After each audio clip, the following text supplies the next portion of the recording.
More breaking news in the war between Israel and Hamas. U.S. Secretary of Defense Lloyd Austin says he will send more military resources and personnel to the Middle East.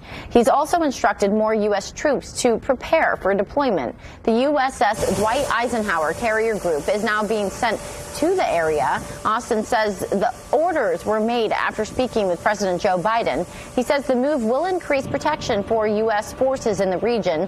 Missile defense systems will also be sent with the ability to shoot down ballistic missiles. The USS Gerald R. Ford carrier group is already in the eastern Mediterranean Sea. Austin did not rule out more deployments if necessary. President Biden has spoken to the two American hostages released by Hamas. Mother and daughter Judith and Natalie Renan were freed and handed over to the Israeli Defense Force on Friday and spoke to Biden moments later. Hey, Judith. Hello, President. I'm so glad you're home. I'm not home. I'm glad you're out. Thank you so very, very much. Hey, Nat, how are you? God love you. I just want to say thank you for your services for Israel. Well, I look, that's been long serving. I'm just delighted we're able to get you out. We've been working on it a long time. We're gonna get them all out, God willing. Natalie's father, Yuri, said that he's looking forward to seeing them again at home near Chicago. And hopefully I'm going to see them next week. Next week is Natalie's birthday on the 24th. And we're going to celebrate her birthday here in my home. Officials in Israel say around 200 hostages are in the Gaza Strip, including dead bodies being held for ransom. But a majority of the hostages are believed to be alive. In Gaza, the death toll is now more than 4,300, according to the Hamas-run health ministry. A small amount of humanitarian aid finally crossed into Gaza from Egypt this weekend. Steve Nannis has the latest.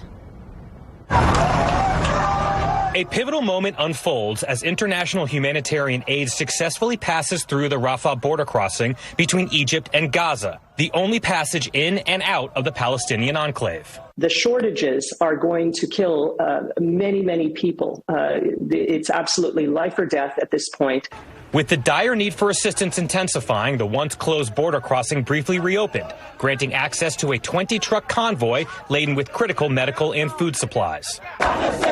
This in the wake of a heart-wrenching reality for Gaza civilians, who for more than a week have endured the deprivation of basic necessities like electricity, fuel, and water. Israel's complete siege in response to Hamas's October 7th terror attacks. The United Nations says more than 2 million residents in Gaza are in need of immediate aid. I have to go to 6, 7, 8 different markets at times under shelling and during airstrikes to try to secure milk. Those sentiments echoed by U.S. Secretary of State Antony Blinken, who, along with President Biden, also praised the release of 2 American hostages. There are still 10 additional Americans who remain unaccounted for in this conflict. Additional UN aid trucks are expected to move through the border crossing into Gaza on Monday. I'm Steve Nannis reporting.